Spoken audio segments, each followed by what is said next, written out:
It's been a while since I've done one of these.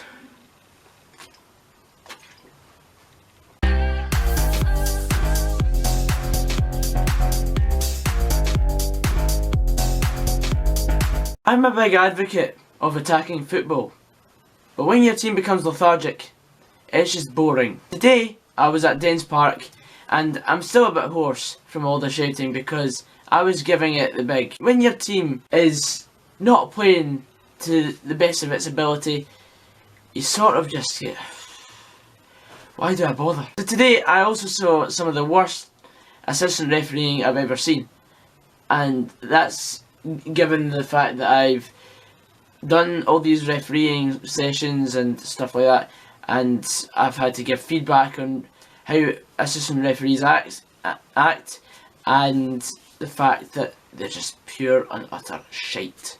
So today, Motherwell didn't start off brightly.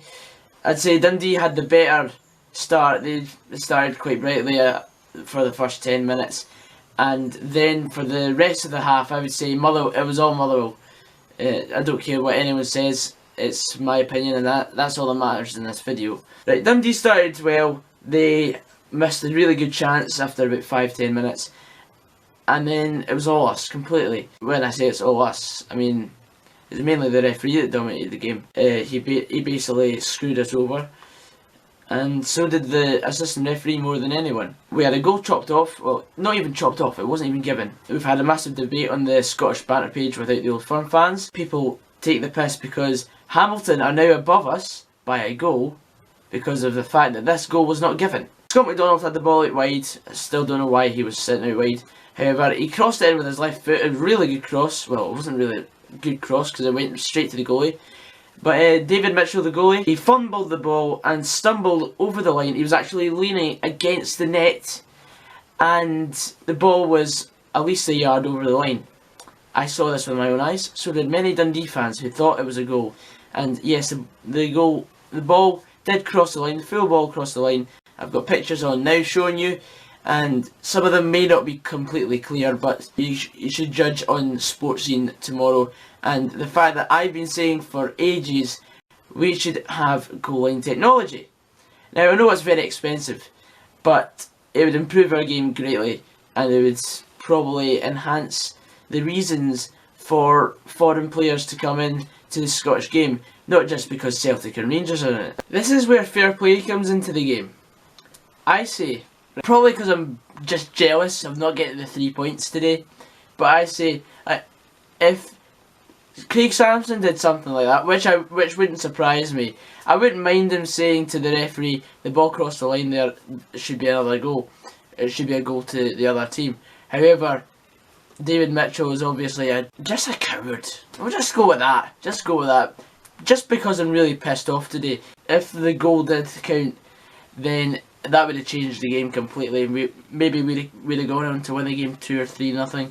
But that was a massive factor behind how we got beat, because mentally, when something huge goes against your way on the football park, I've been there myself, it just mentally drains you. I've experienced some really horrible things on the football park, and that's just playing in Fife.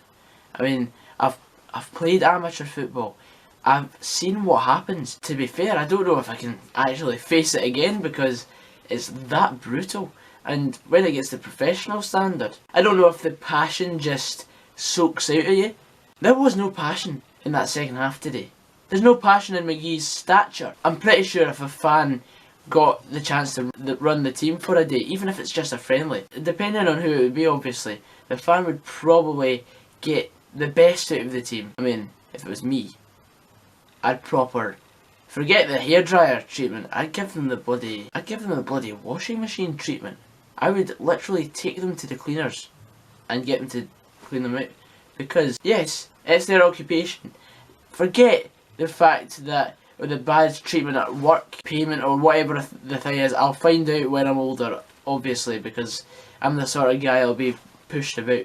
But still, the fact of the matter is, these players get paid to play football, and we are the paying customers. I'll say customers for this only time, because fans are not customers. The price of a ticket should actually be a lot lower than it actually is. But then again, football's a business these days, isn't it? It's all about the money. However, that's not the only controversial point of the first half. Another chance we had, Scott McDonald had a free header, headed it straight at Mitchell, and either side of the keeper, the ball would have gone into the back of the net. So that's two fantastic chances we've missed, or missed in inverted commas. So that should be 2-0, right there. To make matters worse, I don't even know if this is worth a shout, but there was a ball played over the top through to Chris Cadden, and he ran in, and in my opinion, from my angle, it looked like the Dundee player fouled Chris Cadden. I think he was sort of on the line of the 18-yard box. I don't know, it's doubtful whether that should be a penalty. Maybe it's just me with my claret and amber tinted specs. Basically, he got pushed over two hands. Might have looked like a shoulder barge, but I'm just going to be deluded and say it was a two-handed push, or even three-handed push, because I'm like that. I think that should have been a foul with the force he went into the shoulder. It wasn't just a wee nudge away, it was a proper shoulder charge where, yes, in the law that's not technically a foul, but with the force and aggression that the Dundee player showed towards Chris Cadden, just because Chris Cadden's faster than him, I think we can all agree, could have been a foul. Could, not should. It was on the edge of the box. I think it would have been a bit soft for a penalty. Maybe it would have been passed for a free kick, but it depends what John Beaton thinks, because we all know he's a fat wanker. Maybe he should get a gastric band. The first proper chance, other than the one after 5 minutes, Dundee had, they scored from it. And it is a typical game of FIFA. It really is. Basically, Scott McDonald had the ball. He had the chance to pass to Stevie Hamilton, had the chance to pass to Keith Lasley, but no, he tried to go it himself. He got tackled, lost control of the ball. Dundee break up the park and score after Craig Sampson made a decent save, but he still parried it out to Cammy Kerr, who seems to like scoring against Lanarkshire teams. Not a day so far. When your team's 1-0 down, what must happen to change in order for the second half to start? Well, other than the fact that Stevie Hamill came off, which in my opinion shouldn't even play anymore.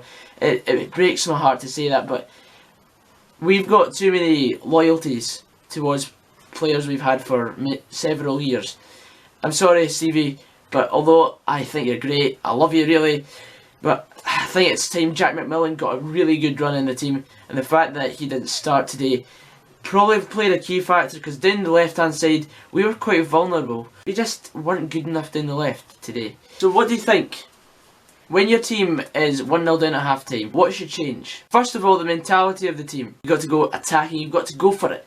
Gung-ho. None of this shite to sitting back letting the other team come at us like we usually do. What happened?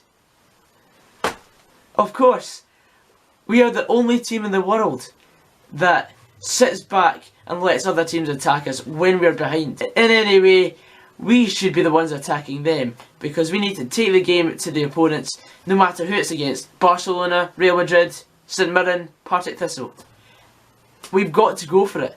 We need to stamp our authority early on this new fan ownership.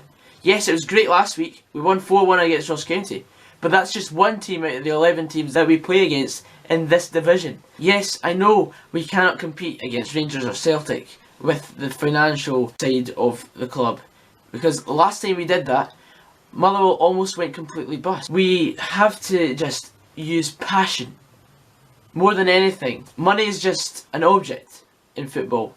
Money gets tossed about by everyone. I mean, look at Rangers and Celtic. Look at the success that they have bought. I mean, the fact that we don't have the money to buy all these great players like Jean-Claude Darcheville. The fact that we really need to get the team performing, because that's the only way we're going to enhance the intake of tickets at the gates, home and away. The fact that we are getting less and less people every week supporting the club. I know tickets and travel is quite expensive, however I'm lucky enough to be able to afford it with not even having to pay digs in this house yet. And no matter how well we play, I will still get slagged at school for being the only Motherwell fan in my school. Fact of the matter is, I'm probably only one of maybe a select amount of people, maybe even 10 at my school of about 1,600 pupils that actually goes to the game. I say this, next time you try and slag me off, how about you go to the game, how about you go to games and experience them for yourself, and then you'll know how frustrating it gets. We really need to encourage people to come to support the team, and this is one of the reasons why I still keep this channel rolling, because I want more people to go to support the team. If we play like we did in the second half, I said to Adam, I said, you know what happens in the second half today? What usually happens anyway? We just sit back, let the other team attack us. If I was manager, that would not happen. I'd get the wooden spoon out and I'd whack them across the skull with the wooden spoon if anyone does not appear to be trying their hardest. Oh wait, the players might be tired. They're professional footballers. They get paid to play 90 minutes, not just 60. Because that's all Mother will do. And for me, that's where our games are won and lost. We win our games in the first half and then we just sit back. And it's really, really nerve-wracking for us Motherwell fans. We just play really well the first half, we don't even score. And then what happens second half? Just the stuffing's knocked out of us. I mean, what's the point? What's the point in even playing football if you're not going to play the full 90 minutes? It's fine if you get injured because you let off the hook. But the fact that we brought in, right, we had Cadden playing out in the right first half. He was phenomenal. Chris Cadden is a fantastic asset to the club. Thankfully, we've signed him on till 2019. We made some changes at half time, and Mark McGee came out saying that he wasn't happy with the first half performance. Obviously, Mark McGee watched a completely different game, because I thought the first half was very good. I thought we played some really good football and we showed some attacking intent. Whereas the second half, we were just non-existent. Even a 17-year-old boy can see that. And Mark McGee's what, 50? Surely that must boost my CV, because I wouldn't mind taking on the job even for 3 weeks at Motherwell, interim manager. I know what I'm talking about because I've been there. I'm an assistant coach for the school third year team at the moment. The one game I've actually been there, home game, we won 4-1. I'm not saying that I should win Manager of the Year for it, but I certainly feel that I know what I'm talking about. I've taught the game.